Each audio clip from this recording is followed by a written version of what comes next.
네, 소리가 조금 작긴 했는데 내용은 아마 잘 전달이 되셨는지 모르겠습니다. 일단 보신 내용은 절대평가에 관련된 작년 초 뉴스 내용이었어요. 그래서 이제 지금 현재는 대입이나 고입에 이제 있어서 아이들의 내신 산출할 때에 상대평가라는 그 방식으로 학생들을 선발을 하고 있습니다. 하지만 이것이 바뀌어서 이제 절대평가로 이제 바뀐다. 이제 이런 내용이고요. 지금 언제부터냐면 지금 현재 2학년, 중학교 2학년 올라가는 학생들부터, 이 학생들부터는 고입이 절대평가 기준으로 해서 산출돼서 특목고라든가 뭐 한야고라든가 민사고라든가 이렇게 지원을 할 수가 있게 된다. 이런 말씀이시죠. 그렇다면 상대평가, 절대평가라는 그 의미가 과연 어떤 내용이 있는지를 좀 확인해 볼 필요가 좀 있을 것 같습니다.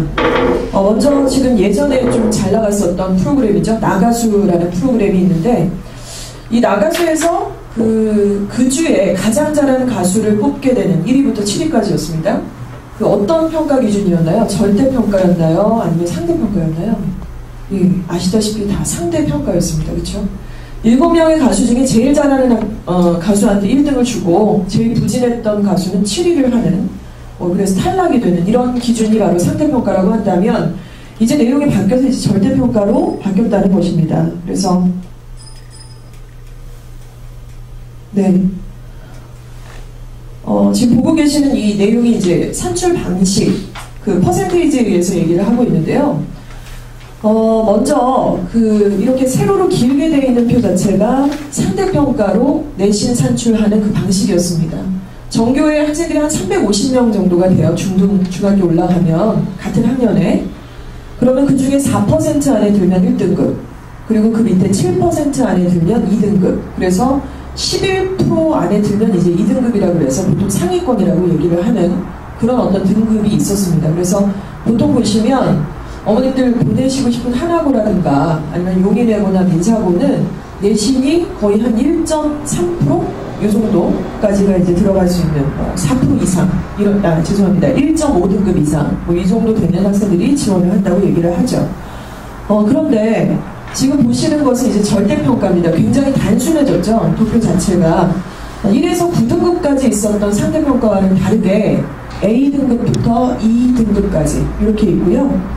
사실 뒤에 F가 하나 있는데 F는 받기도 힘들어서 지금 좀 제외를 했습니다. 그래서 A등급을 보니까 A는 이제 좋은 거잖아요. 잘하는 거잖아요.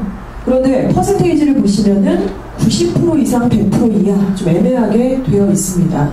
이걸 조금 더 이해가 편하시게 설명을 드리면은 예를 들어 1, 2등급을 다 합쳤던 상대평가일 때 그 정도 아이들이 A등급을 받는다는 말씀을 드리는 거죠. 자, 이 정도 되니까 어떤 생각이 드시나요? 좀 진짜 잘하는 최상위권과 그리고 약간 두 번째 2등급이었던 그 약간 상위권 학생들이 이렇게 뭉쳐서 A등급이라고 하는 좀 제너럴한 어떤 기준으로 그냥 뭉개지는 상황이 되는 것이죠. 그렇죠? 자, 그러면 이게 끝인가요? 사실 저는 이 절대평가 방식을 굉장히 찬성하는 입장 중에 하나예요. 학원이 잘 되려면 사실은 뭐 상대평가가 더 어떻게 보면 유리할 수도 있겠지만은 우리가 굉장히 경쟁시키잖아요, 아이들을. 그리고 지금은 또 초등학생 학부모님이시니까 조금 여유가 있으실지 모르겠지만 중학교, 고등학교 올라가면 등수에 굉장히 예민할 수밖에 없는데 애가 지공부하는 것도 바빠 죽겠는데 공부 못하는 애가 자꾸 도와달라 그러면 야 적당히 좀 해라, 네 공부해야지. 이제 우리 엄마들이 좀 그런 얘기를 할 수 있는데 이제 절대평가가 되면은 예를 들어 90점 이상이면 다 A등급 주겠다는 거거든요. 그러면 친구랑 같이 90점 이상만 넘어가면 되는 거지 명수에는 별로 상관이 없다는 그런 내용이 됩니다. 그래서 어떻게 보면 인성적인 면에서는 좀 좋은 면이 있지만 여기서 이제 함정들이 좀 있습니다. 그 부분은 좀 잠시 후에 설명을 다시 좀 드리도록 할게요. 예, 그래서 지금 보시면 그 성적표를 제가 하나 보여드릴 건데요. 바로 이게 이제 지금 중학교 2학년 올라가는 학생들의 실제 그 과목별 성적표를 지금 보시고 계십니다. 그래서 예시로서 어떤 A라는 학생, 김길동이라는 학생과 나민주라는 학생이 이렇게 둘이 있는데 이 학생들이 그 국어 과목이네요. 지필평가, 그러니까 이렇게 쓰면서 보는 시험이죠. 우리가 예전에 보셨던 학원인데 그런 시험인데 그게 지금 60% 그리고 수행평가가 40% 이렇게 해서 이제 100%로 환산되는 시험을 보게 됩니다. 자, 이렇게 시험을 보게 되는 것 중에 우리가 조금 더 나중에 더 설명을 드리겠지만은 지필평가에서도 그 안에 서술형 주관식이라는 그 유형들이 굉장히 많이 들어가요. 30% 이상 정도가 들어가고, 수행평가는 그야말로 지필평가 아니잖아요. 이런 이제 중간에 뭐 여러 가지, 뭐 영어 같은 경우는 듣기평가라든가 아니면은 회화 테스트라든가 이런 식으로 수행평가를 진행하게 됩니다. 그래서 1번 학생은 95점이라는 점수를 받았어요. 그럼 얘는 A등급. 그리고 2번 학생은 70점을 받으니까 C등급. 이런 식으로 이제 성적표를 받게 되신다는 거죠. 예전에는 그냥 몇 프로, 1등급 수음이한가 이렇게 됐다 그러면 지금 그런 방식이 아닌 새로운 공식의 어떤 성적표를 이제 곧 받게 되신다는 말씀을 드리는 겁니다. 또 이제 원점수 부분을 굉장히 강조하고 있고요. 네. 그래서 이제 피상적으로 보시면 이제 중3 올라가는 학생들은 이제 영어가 뭐 수다 그러면은 예를 들어서 286명의 학생들 중에 20등이다. 이런 정도의 석차면은 수라는 점수를 받게 되는 건데 중1, 2 절대평가 기준으로 받게 되는 성적표는 보시다시피 뭐 78점이 평균 점수인데 이 학생이 받은 점수는 95점 그래서 A등급 이런 식으로 이제 기재가 된다는 것입니다. 이런 디테일한 것들은 뭐 사실은 나중에 또 이제 절감을 좀 하시게 될 텐데 실제 절대평가로 바뀌게 된다는 그 진정한 의미가 뭔지 우리가 좀 그 부분에 포커스를 좀 받으셔야 될 것 같아요. 생각해 보셔야 될 부분들이 있습니다. 절대평가가 그래서 뭐 인성으로 좋다 아니면은 뭐 OECD 국가 중에 원래 일본과 우리나라를 제외하고는 다 또 사실 절대평가로 학생을 선발을 하고 있기 때문에 선진국으로 가는 굉장히 좋은 또 도약이 되지 않겠는가. 다 좋은데 일단 우리가 고려해야 될 것은 첫 번째입니다. 이 내신 시험이 굉장히 많잖아요. 중학교가 굉장히 숫자가 많은데 과연 객관적일까? 누구의 뷰로 봤을 때라는 거죠? 고등학교에 봤을 때, 고등학교의 뷰로 봤을 때, 또 대학의 시각으로 봤을 때 각각의 중학교, 고등학교에서 전국적으로 시행되고 있는 이 각각의 중간고사, 기말고사가 과연 객관적인가? 당연히 그렇지 않죠. 그렇죠? 두 번째는 지필고사 아까 잠깐 설명드렸지만 그 지필고사가 60점이었습니다. 그리고 수필평가가 40점인데 지필평가 내에는 서술형 주관식이 또 40%가 들어간다고 말씀을 드렸죠. 이게 생각보다 쉽지가 않아요. 저희가 중등간에도 있지 않습니까? 근데 중등간에서 이제 중간 기말 끝날 때마다 맡으신 선생님들이 담당이 다 정해지시고요. 학교별로 흩어져서 내신 대비를 하고 딱 끝나고 나면 시험지를 다 취합을 해요. 그래서 맡으셨던 선생님이 그 학교에 대한 리뷰 분석을 해요.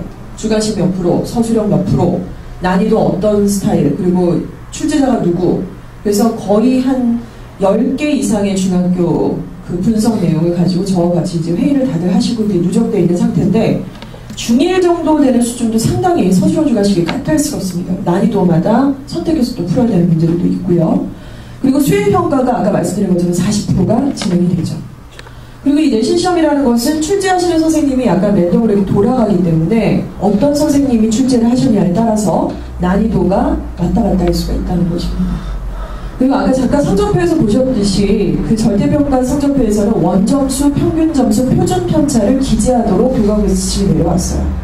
이걸로 통해서 마치 객관적인 것처럼 이렇게 얘기를 하자는 건데 사실 그걸 믿고 있는 특목고라든가 대입은 별로 없죠, 대학에서는.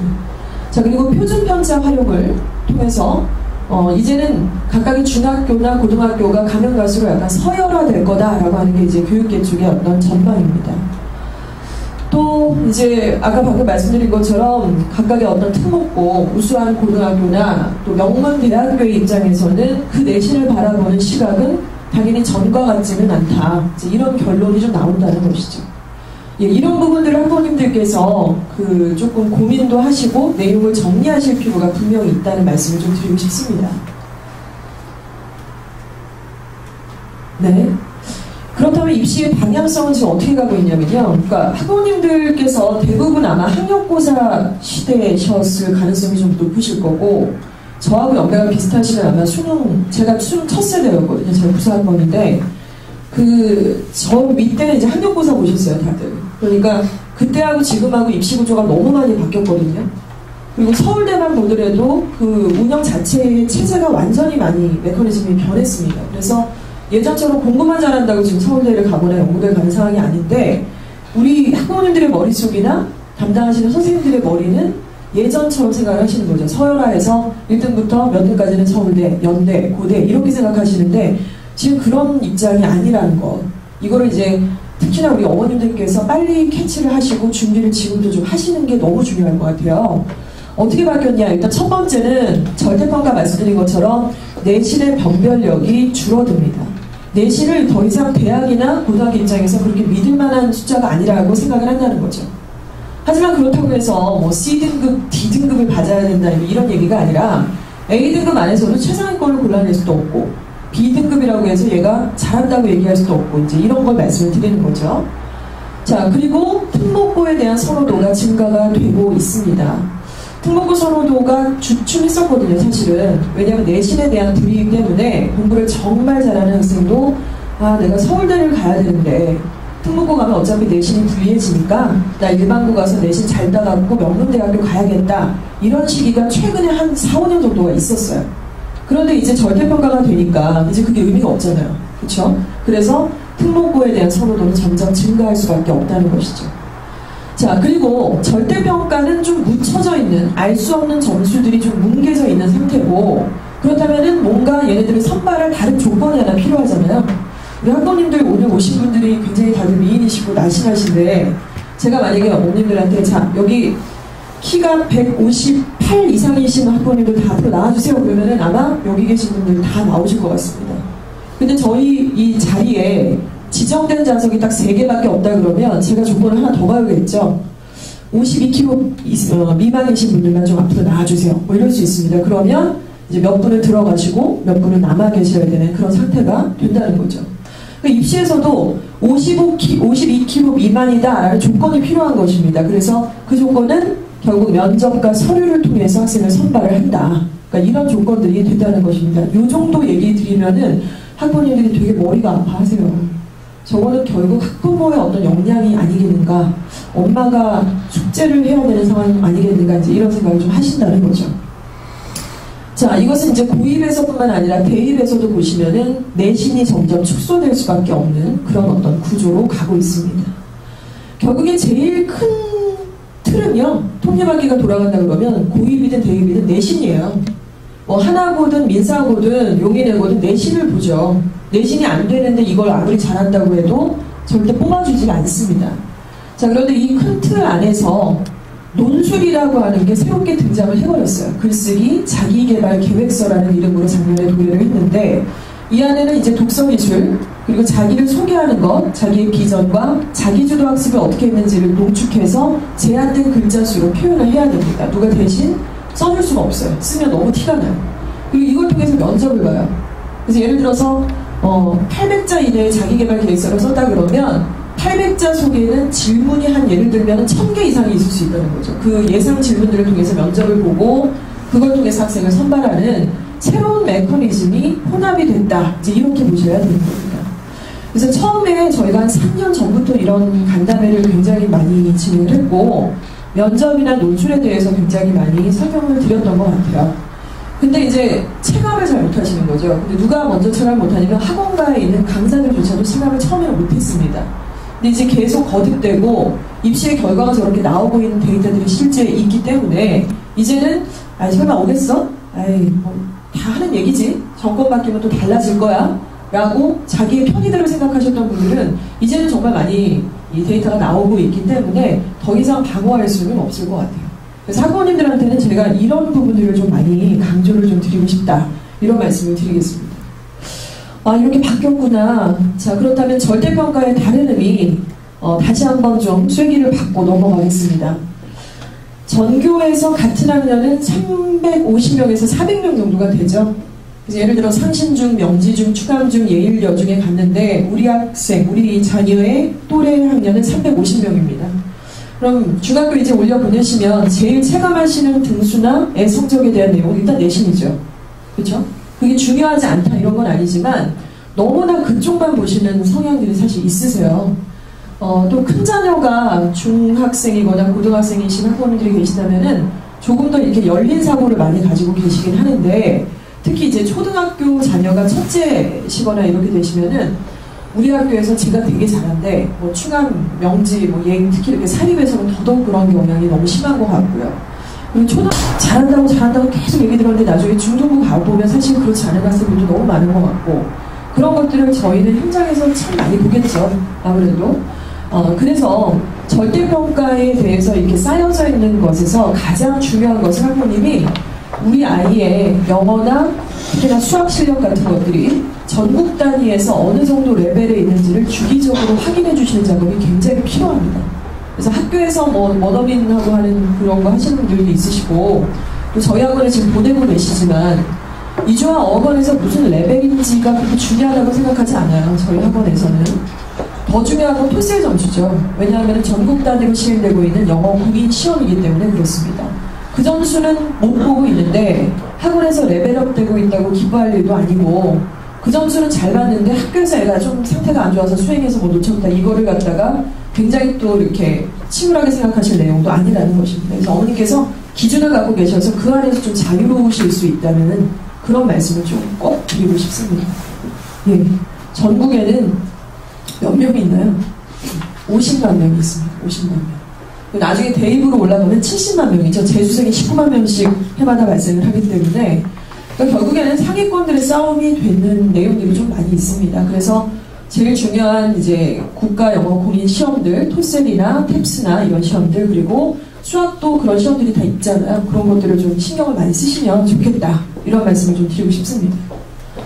네, 그러면 그 단계별로 저희가 전국 등급 목표 점수를 한번 보여드리도록 할게요. 입시가 예전에는 어떻게 대입 치르실 때 어떻게 하셨어요? 그때는 저 같은 경우는 제가 수능 첫 세대라서 되게 시행착오가 많았던 해인데, 실제로 수능도 여름에 한번 보고 겨울에 한번 보고 두 번을 봤어요. 황당한 거죠. 반팔 입고 가서 막 수능 보고. 그리고 전 문과임에도 불구하고 과학탐구 영역을 다 선택해서 시험 공부를 했어야 됐고, 사탐도 역시 마찬가지고 혼합해서 문제가 나오는 경우도 있었습니다. 근데 지금 너무 바뀌었어요. 예를 들어서 어머님들 잘 아시겠지만은 지금은 자녀가 서울연고대나 서성한이 정도를 보내야 된다고 생각이 강하게 있으실 겁니다. 그러니까 이렇게 투자도 하시고 영어학원을 보내시는 그런 부분이 많이 있으실 텐데, 실제 예를 들어서 한양대를 한번 기준 삼아볼까요? 한양대 가기가 쉽나요?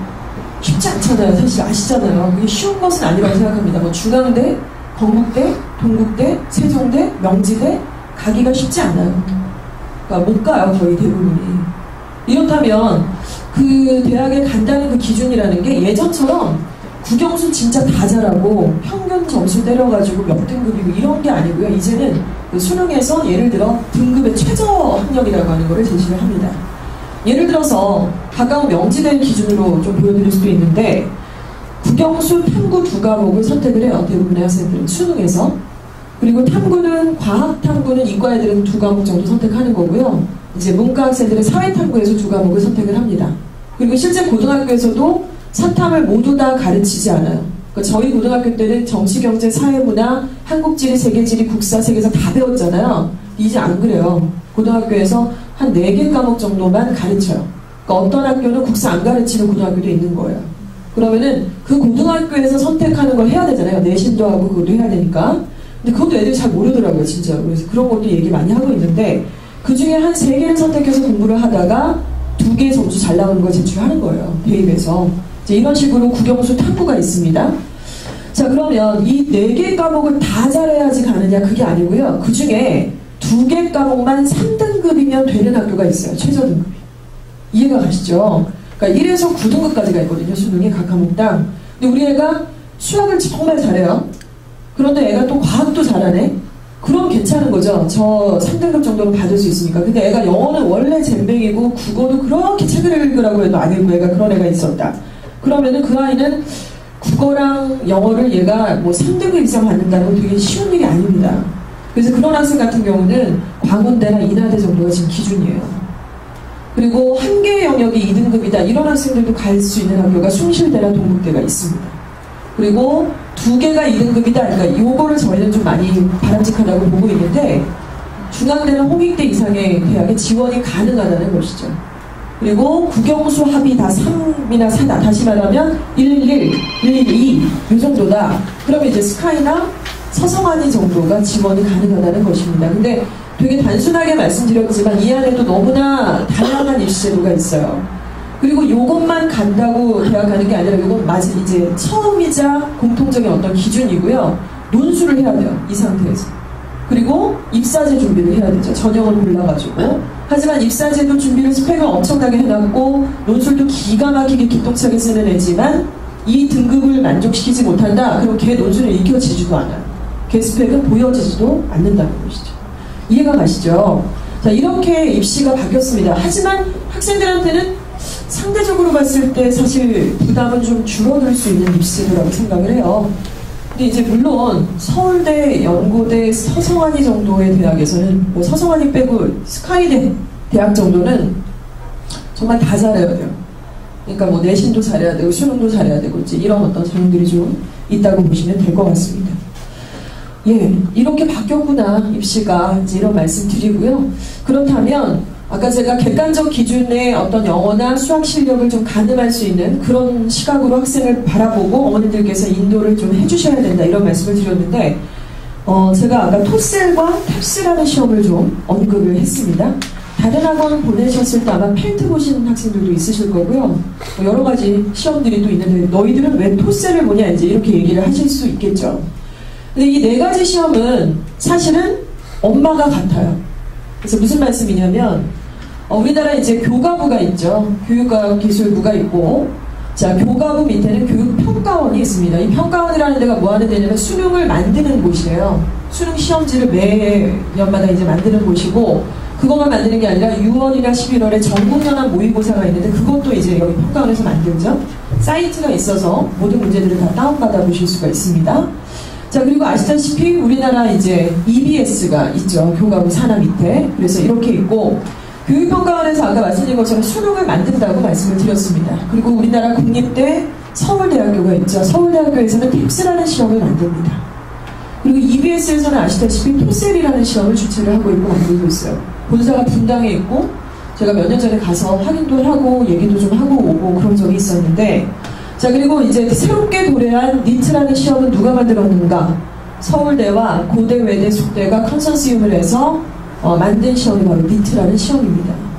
그래서 결국에는 교과부의 산하 밑에 여러 가지 가지를 친 그 부처들이 또 있는 것이고요. 그 조직에 맞게끔 목적에 맞게끔 영어 공인 시험들을 만들고 있고 공통적으로 우리나라 학생들을 위한 그리고 공인이 될 만한 그런 어떤 시험이라는 말씀을 드리는 것이죠. 그래서 저희는 토셀을 보는 거죠. 펠트나 뭐 다른 시험이 나쁘다는 게 아니라 정말 잘하려면 토플을 해야 되는 거 아닌가. 토플을 한다고 해서 그것이 지금 대입하고 직결이 된다고 볼 수가 없는 부분이 있기 때문에 초등부는 토셀이나 수능, 중등부는 토셀이나 수능 탭스, 그리고 고등부는 수능과 탭스 이런 기준으로 저희가 레벨 테스트도 다 진행을 하는 것이고 공인시험에 정기적으로 신청을 좀 하시라는 공문도 계속해서 보내드리고 있는 것입니다. 예. 국가 영어 시험의 문제 수준은요, 크게 보시면은 이제 뭐 이렇게 난이도별로 좀 설명을 드릴 수가 있을 것 같아요. 우리 학부모님들도 예전에 공부하셨을 때를 가만히 떠올려 보시면 영어 공부 어떻게 했더라? 뭐 단어 열심히 외웠던 것 같고 그때는 전자사전 같은 거 없었잖아요. 페이퍼 사전 막 외우고 반복하고 이 사전이 걸레가 돼야지 내가 대학을 간다 이런 생각도 있었고 했는데 지금은 이제 표현 위주의 어떤 영어 방식을 하다 보니까 좀 메커니즘이 많이 바뀐 부분이 좀 있습니다. 공통된 부분이 물론 많죠. 70% 정도는 공통된 부분이 있지만 이제 가장 기초적인 부분은 어휘와 듣기예요. 그러니까 단어랑 듣기가 안 돼 있는 친구는 절대로 중급 이상의 어떤 시험 성적을 받을 수가 없습니다. 아까 말씀드렸던 4개의 시험이 다 그런 메커니즘으로 인용이 되고 있어요. 그래서 시험 문제의 50% 정도가 다 듣기입니다. 거의 대부분이. 수능도 올해 고3이 이제 대학 가야 되는 그 친구들부터 듣기가 50%로 늘어났어요. 원래 30%였는데 작년까지는. 이런 식으로 늘어났기 때문에 근데 듣기가 어렵냐면 어렵진 않아요. 난이도는 쉬운데 문항수만 늘어났다는 것이죠. 그리고 아시다시피 단어를 모르는데 들을 수도 없을 뿐더러 그렇죠? 독해도 당연히 안 되니까 기본적으로 단어 빡세게 외우고 듣기에 대해서 계속 순차적으로 지속적인 학습을 좀 해야 된다는 것입니다. 여기가 되면 쉽게 말씀드리면 9등급 중에서 4등급 정도 받는 거예요. 여기까지만 된다 그러면. 그렇다면 이제 조금 3등급 레벨로 올라간다고 했을 때 이제 문법이나 구문이나 단문 독해 쪽이 형성이 돼야지 되겠죠. 물론 이걸 다루시듯이 저쪽 애들은 이걸 전혀 안 배우느냐? 그건 아니죠. 근데 이제 강조가 되고 잡아야 될 부분은 요소 이렇게 된다는 말씀을 드리는 겁니다. 자, 그리고 제일 어려운 빨간 색깔이 바로 추론이에요. 그래서 추론 문제라는 것은 사실 확인 문제도 아니고요. 도표를 분석하는 문제도 아니고, 이렇게 내용을 읽고 이 빈칸이 있으면 여기 뭐가 들어갈지 추론해봐. 그러니까 본인의 배경 지식을 동원하는 게 아니라 있는 글에서 추론을 하는 것이죠. 기승전결을 갖추고 역점이나 상관관계를 보면서 뭐가 들어갈지 맞춰봐요. 이제 이런 식으로 추론하는 건데, 언어적인 능력이 필요하고, 그러나 상대적으로 봤을 때 사실은 또 수학적인 머리도 좀 필요한 부분도 있습니다. 근데 대단히 어렵진 않죠. 생각해보세요. 우리가 지금 아까 말씀드렸던 4개 시험은 토플이 아니죠. 전 세계적으로 뭐 영어권 국가에서 공부를 얘가 할 수 있나 없나 이런 것들을 매김하는 그런 시험이 아니라, 대한민국에 살고 있는 모든 학생이라면 저 시골에 있든 사교육을 받았든 받지 않았든 모든 학생에게 열려있는 영어 공인 시험입니다. 근데 그 시험을 갖다가 엄청나게 어렵게 내거나 원어민 수준을 내거나 그럴 수는 없는 거거든요. 그렇기 때문에 아무리 추론이 어렵다 하더라도 할 수 있다는 것이죠. 자, 이런 말씀을 좀 드리고, 난이도가 이제 이런 식으로 진행이 된다는 말씀을 드립니다.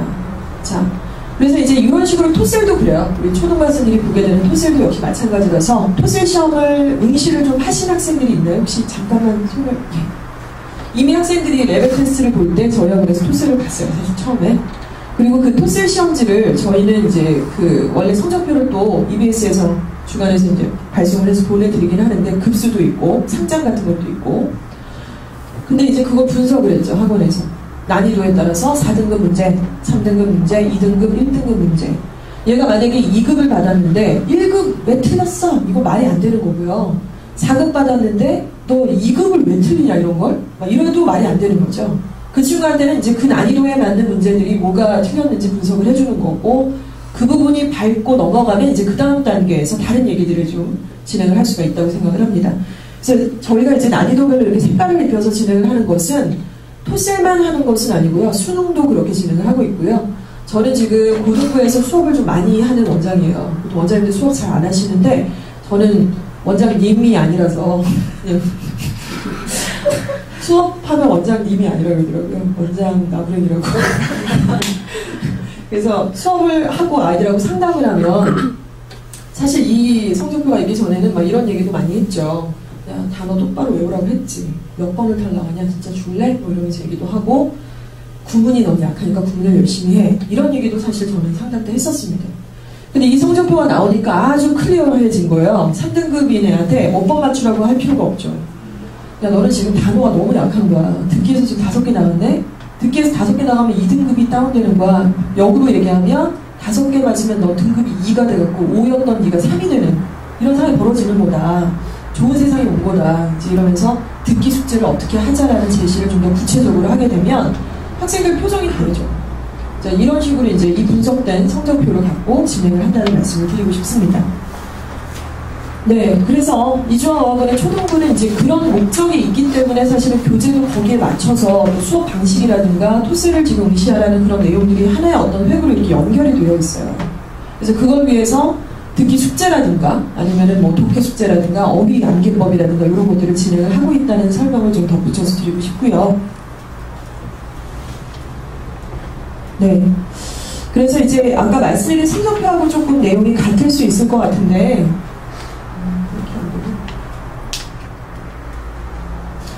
네, 3등급 정도다. 그러니까 토셀 점수로 한 3급 이하다. 3, 4급 정도다. 그러면 이 학생은 아직 이제 어휘와 듣기 연습이 좀 필요하다고 말씀을 드렸고요.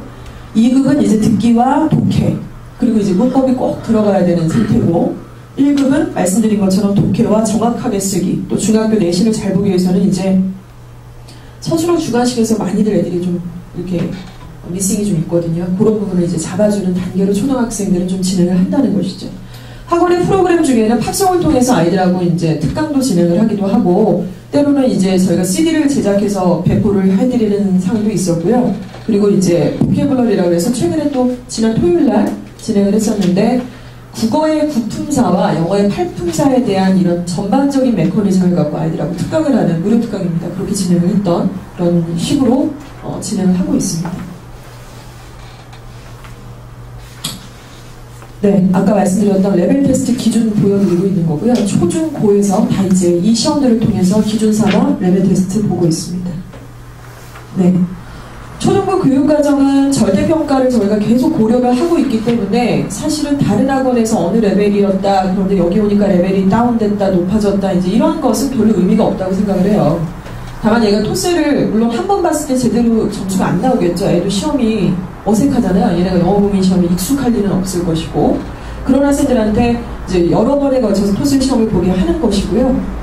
과제물, 수업, 북클럽, 리딩 캠퍼스, 이제 온라인상에서 저희 도서관에 있는 책 이용해서 진행하는 숙제입니다.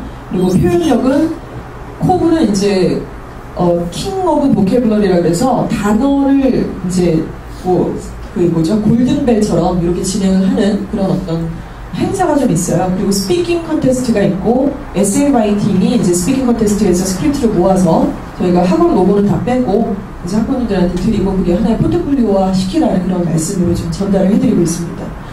이 부분에 대해서 조금 우리 학부모님들께서 제가 이해해 주시길 부탁드리고 싶은 것은 학원의 어떤 홍보 차원의 행사는 아니에요. 저희가 지난주인가요? 그 전체 예산 짜는데 마케팅 비용이 1,000만 원이 딱 나오더라고요. 올해 버젯을 잡는데. 근데 그 안에 스피킹 콘테스트 예산이 제일 커요.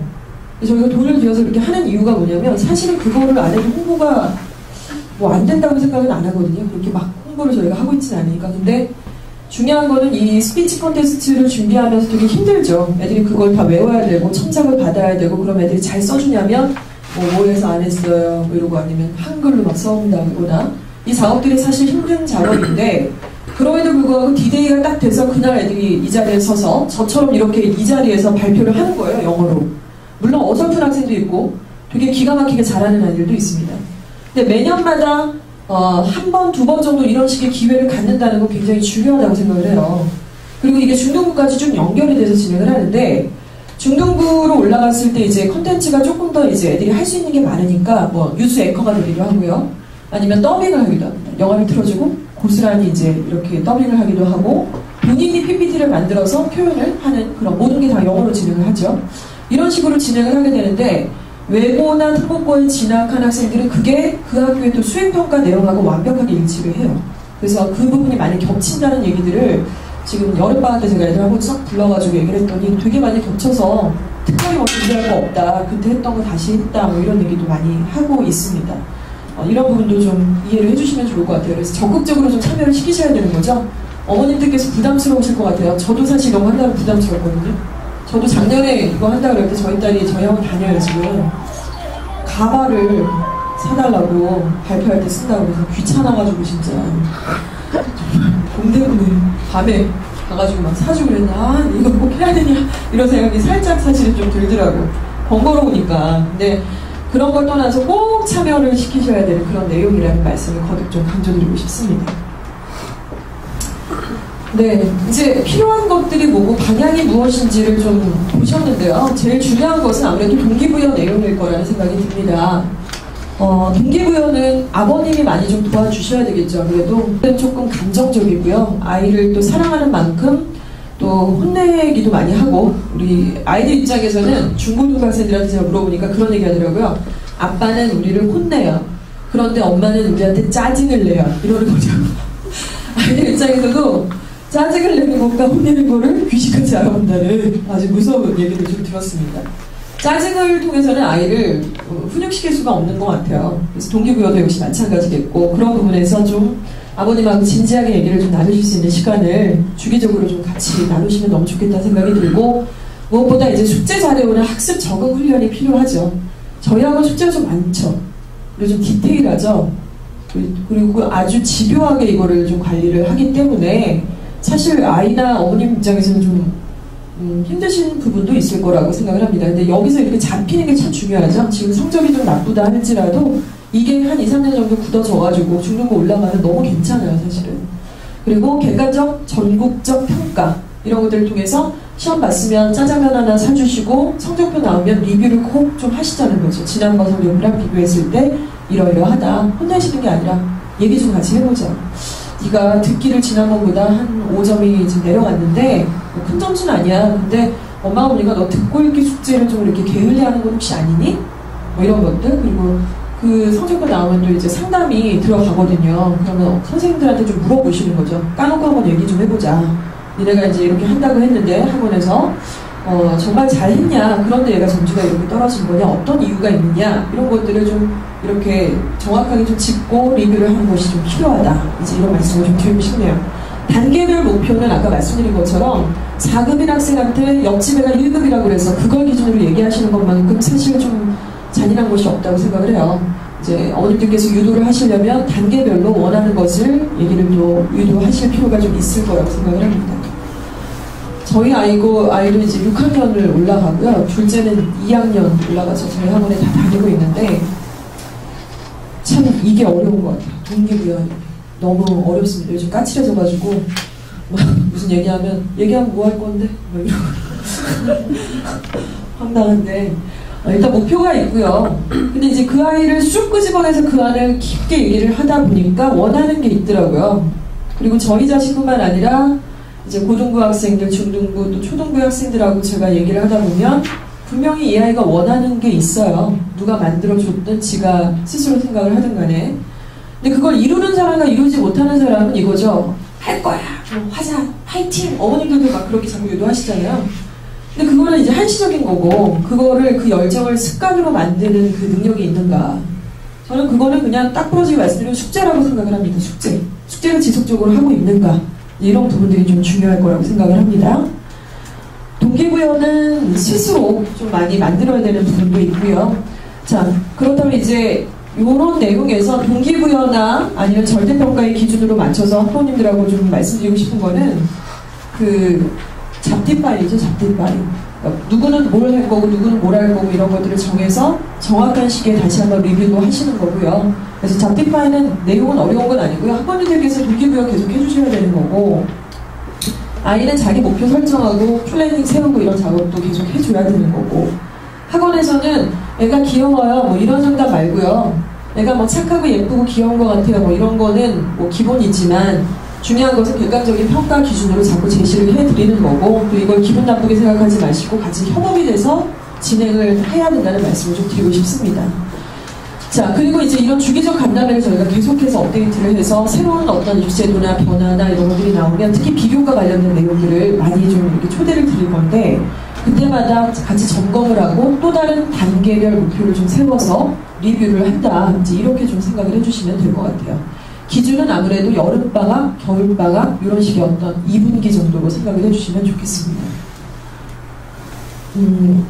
보시는 내용은 지금 이제 그 학생평가와 학부모 상담 내용인데요. 초등부 토스의 성적표를 이런 식으로 저희 학원 내에서 이제 만든, 아까 설명드린 것처럼 이렇게 진행을 하고 있습니다. 그래서 듣기 점수가 지금 학원 내에서 보는 토스 시험지는 뭐 평균 점수가 몇 점인데 우리 학생이 몇 점이다. 이제 이런 것들을 보시게 되는 거죠. 그리고 위에 이렇게 색깔이 막 총천연색으로 입혀져 있는데 난이도별 색깔 아까 말씀드렸고요. 요 밑에 이렇게 빈칸 있는 데는 OX가 그려져요. 내가 맞았으면 동그라미, 틀렸으면 X. 그래서 듣기에서 몇 개 틀렸는지가 좀 보여주시는 거고요. 난이도마다 얘가 뭘 힘들어하는지. 근데 기가 막히게 일치. 걔 등급하고 이게 완전 일치하고요.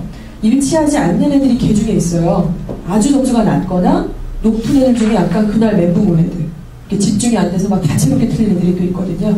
근데 여러 번의 데이터를 통해서는 이제 그런 것들까지도 잡아낼 수 있는 좀 기가 막힌 콘텐츠라는 걸 자랑을 좀 하고 싶습니다. 학습 방향에 대해서는 선생님들께서 평상시 수업 시간에 아이를 계속 지켜보고 있기 때문에 같이 또 이런 말씀을 드리게 되는 것이고요. 네, 갑자기 중학교 얘기를 좀 하게 됩니다. 중학교 갈 날이 얼마 남지 않았어요. 사실은 저도 얘가 지금 유치원 갔던 게 얼마 전인 것 같은데 벌써 6학년이라니까 좀 황당하고 좀 걱정도 사실 많이 좀 생각하면은 답답하고 약간 이런 마음이 좀 무거운 그런 생각들이 좀 드는데요. 일단은 D등급부터 A등급까지라고 보셨을 때는 아까 보셨던 내용하고 좀 일치하기 때문에 듣기하고 어휘 요게 일단 잡혀야 되는 거고, 그 다음에는 문법, 그 다음에는 단문 독해, 그 다음에는 이제 서술형 주관식의 꼼꼼한 라이팅의 어떤 훈련까지도 들어간다는 것이죠. 지금 저희 학원에서 초등부에서 진행하고 있는 단계별, 레벨별 수업을 보시면은 그 교재들이 이런 것들을 고스란히 이제 대변을 하고 있어요. 예를 들어 제일 높은 레벨의 J9이나 J8 같은 클래스는 라이팅이 굉장히 강조가 되어 있고요. 패러그래프 라이팅 정도까지도 센텐스 라이팅도 진행을 하지만 이렇게 순차적으로 하고 있는 것이고, 조금 레벨이 낮은 학생들은 아무래도 듣고 읽기 이 정도의 어떤 포커스가 훨씬 더 많습니다. 숙제 배분도 역시 마찬가지고요. 그래서 이유가 다 있으니까 그런 부분에 대해서 설명을 좀 드리고 싶고요. 중학교 수행평가는 이렇게 진행을 합니다. 수행평가라는 것은 이제 중간고사나 기말고사 기간 전에 보잖아요, 보통. 그래서 아까 말씀드렸던 것처럼 40%였어요. 지필고사는 60이었고, 그러면 듣기평가, 이런 것들, 그리고 팝송 부르기, 간단한 문장으로 이야기하기, 사진 도표를 이용해서 자료 만들기, 이런 내용들로 이제 수행평가가 진행이 됩니다. 그래서 내용이 그렇게 어렵진 않아요. 대화 같은 것도 이게 어처구니 없을 정도로 사실 좀 쉬워요. 대화 같은 것들이. 근데 뭐 팝송 부르기나 이런 것들 저희가 이제 꼼꼼하게 미싱이 나지 않게끔 그렇게 진행을 하는 것이라고 보시면 될 것 같아요. 네. 일단 예전에 암기식의 어떤 영어가 아니라 표현력을 요구하는 그런 어떤 시험으로 지금 계속 바뀌고 있다는 건 잘 아실 것 같고요. 내용이 상당히 길어서 좀 스킵할 것들을 빨리 길고 좀 넘어가도록 하겠습니다. 국가영어 공인시험의 특성도 다시 한번 좀 말씀을 드리게 되고요. 네. 그래서 일단 얘네들이 중학교 가서 이제 뭐 절대평가든 어찌됐건 간에 내신도 잘 봐야 되고 전국에서 진행하는 그런 객관적인 실력도 높이려면 스텝별로 얘네들 공부하는 어떤 패턴을 좀 잡아줘야 되는데 첫 번째는 일단 교과서 공부를 하는 거죠. 예전에는 사실 여기만 해도 애들이 점수를 잘 받았어요. 그냥 달달달달 외우고 암기하면 다 100점 맞고 그런 거 아닌가? 이제 이렇게 생각하시는데 이제는 좀 그렇지가 않아요. 절대평가까지 생각을 하시려면 유형을 분석을 해야 되고요. 그리고 마지막에는 실전 연습 당연히 해야 되는데 그 내용이 이제 이렇게 됩니다. 예를 들어 중간고사, 기말고사, 중간고사, 기말고사 겁나게 외우고 거의 뭐 책 자체를 외워버렸다. 문제를 풀었다. 이제 여기까지만 하게 되면 1단계고요. 그거를 아까 보셨던 난이도가 있었잖아요. 4등급인 애들은 단어랑 듣기, 그리고 조금 올라가면은 문법, 좀 더 올라가면 단문, 장문, 독해, 마지막이 서술형 주관식, 그쵸? 그러니까 얘가 이렇게 틀렸던 것들을 보시면은 어디서 틀렸는지 이게 보면 얘 수준이 나오는 거예요, 사실은. 그래서 이런 것들에 대해서 분석을 하는 거죠. 아, 얘가 시험을 봤는데 듣기에서 와장창 틀렸다 그러면 아, 기초가 정말 많이 심각한 거구나. 근데 라이팅에서 틀렸다 그러면 아, 2등급 정도 되는 거구나. 뭐 이렇게 생각하실 수 있다는 거죠. 자, 이런 것들을 통해서 이제 실전 연습을 그 안에서 유형별에 맞게끔 이렇게 진행을 하게 됩니다. 그래서 간단하게 설명을 좀 드리면 고등부에서도 이런 식으로 특강을 해요. 그러니까 클리닉이라고 그러죠, 클리닉. 그래서 학생을 봤더니 어제도 이제 영덕 데일이죠. 데일 배고 간 여학생이 하나 있는데 걔가 좀 안정적이지 않은 그런 부분은 점수대를 좀 갖고 있습니다. 근데 모의고사 쭉 푼 거를 봤더니 추론 문제, 빈칸 추론 문제에서 꼭 하나씩 틀리고 있고 어법을 꼭 하나씩 틀리더라고요. 그래서 두 문제만 제가 클리닉을 했어요. 너가 지금 걱정을 많이 했는데 생각보다 듣기는 다 맞고 있고 평균적으로 그리고 독해도 뭐 사실일치나 그런 거는 잘 맞고 있는데 추론과 어법은 딱 너가 2등급이라는 증거다 지금. 그러니 나는 너한테 이 문제 유형만 20문제씩을 주고 어떻게 푸는지를 가르쳐주고 숙제를 해와라. 그리고 나한테 다시 청산을 받자. 그러니까 이런 훈련에 클리닉이 들어가는 것이죠. 그러니까 전반적으로 단어 외워, 문법해 이제 이런 게 아니니까 학생한테도 되게 부담도 적고 정확한 아픈 곳만 치료해주는 이런 식의 어떤 나중에 올라가면은 이런 방법으로 지도를 한다는 말씀입니다.